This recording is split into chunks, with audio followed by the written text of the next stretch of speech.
ready for departure. We are lifting off from a well-worn runway, I said 18 Lima Romeo, Bagram departure. half a world away from home. About controls, plus throttle down for any 2 Golf Spin Southwest. Car taken. That was over 82 Coleman. We are On board at the controls, a cockpit crew cool and calm, Good, I see 130 going nose right in front of us. considering what we're soon passing above. Landing 0333, passing 5,500. One of the most dangerous spots on the globe. 20 miles south of Kabul.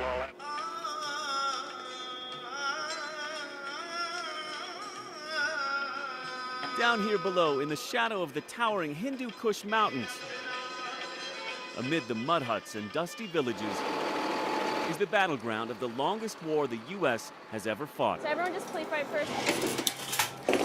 We need to start getting equipment on board, so let's speed it up. Lift. And we're hopscotching this hostile territory by air with some familiar faces from back home in Colorado. All right, up here, sir. Thank you. A flight crew that sees the trauma of the war on terror firsthand daily. We're going to take care of whoever needs to be taken care of. Ready? Air Force Reserve Captain Deanna Leba is in charge here. Back home in her regular life, she's an orthopedic nurse and mother of 3 from Colorado Springs. But here in Afghanistan, Where's the nurse? her emergency room is the cramped fuselage of a cargo plane. Are you ready for this Gonzo to be moved? Stretchers dangling from the ceiling.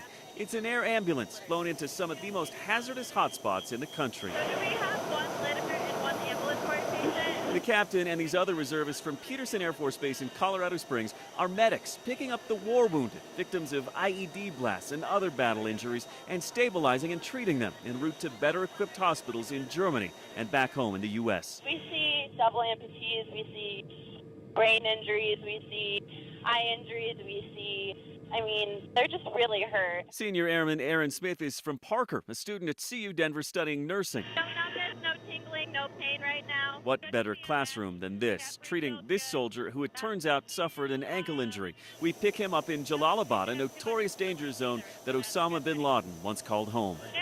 98% SpO2 on room air. While they check his vitals, we lift off again, lumbering toward another outpost and even more wounded. All the while, the crew aboard aware of the hazards they too could face.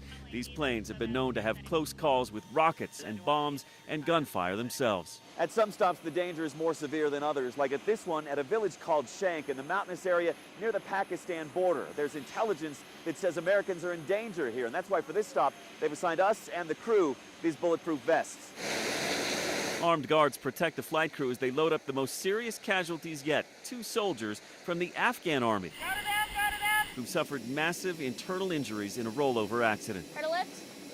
And they are critical patients. They've got trauma injuries. Careful. One of the men has internal bleeding. He's hooked up to a breathing tube, and there's some fear he might not make it. Both soldiers are in bad shape, given constant care mid-flight, just in case something goes wrong. I think the hardest thing is the pain and just managing the pain. Any doctor or nurse will tell you there's a special feeling that comes from helping people who need it most.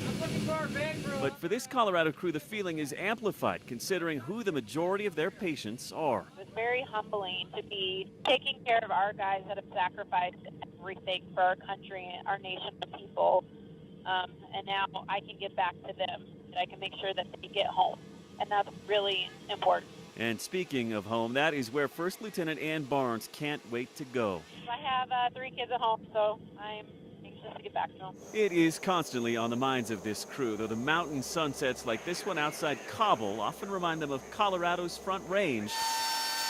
It can hardly erase the reality of what they deal with every day. Ready? And it's no substitute for what awaits some 7,000 miles away when this deployment finally ends. I'm very ready to go back home. I miss my husband and my kids, but as far as the experience, I wouldn't trade it for anything.